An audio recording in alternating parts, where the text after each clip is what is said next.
We are here at Paws Pecans today. It sits here on the Charlotte Teresa plantation, which we also run as a bed and breakfast. We've been here, planted the first tree 16 years ago, and we've planted another section of 1,000 trees. Every time they would get comfortable enough to take care of them from the tractor seat, we'd plant another section. The pecan industry started down in deep Louisiana when the guy learned how to graft on pecans, but the commercial cultivations didn't come along until about 1890.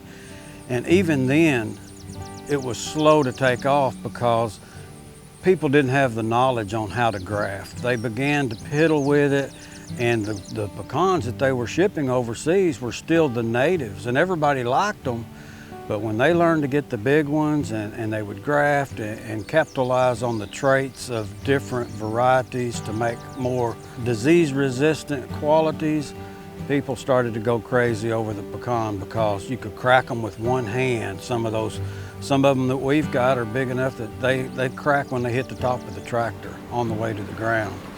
Like I said, they started down in Louisiana and it kind of migrated through Mississippi, down the Mississippi River. Well, here on the Arkansas River, the flood of '27 brought all this sand in here. Didn't have the levee system.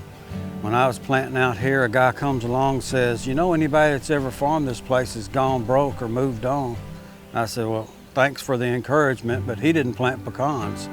And pecans like this well-drained soil. They don't like wet feet. You plant pecans in a wet place, it's just gonna sit there.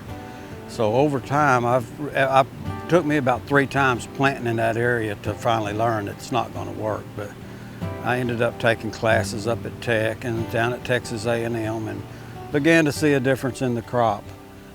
There's a lot more to it than what people will tell you, but there will be 40 or 50 people a day that come for pecans. Some of those people get 5 pounds.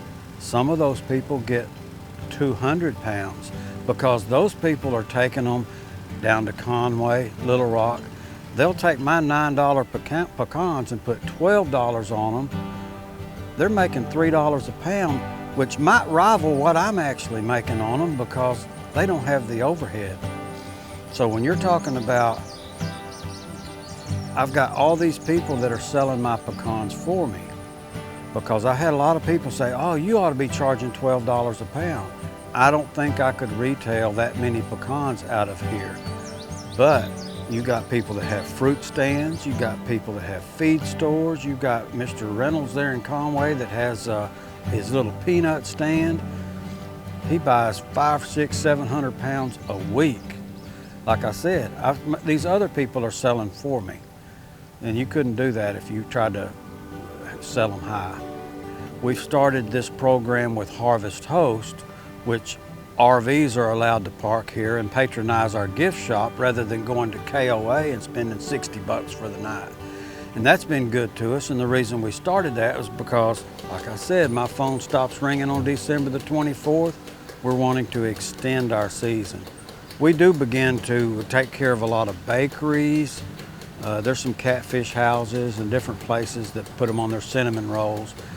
But eventually we're gonna have more pecans than we can move through the front door, so we need to make sure we've got an outlet for them. Here on Paws Pecans, we'll go through 100,000 pounds in a year's time. We usually have pecans all the way up to Christmas. We're only 3 miles off of Interstate 40, exit 101. We'd love for you to come by and shop for your holiday treats because pecans are just hard to mess up.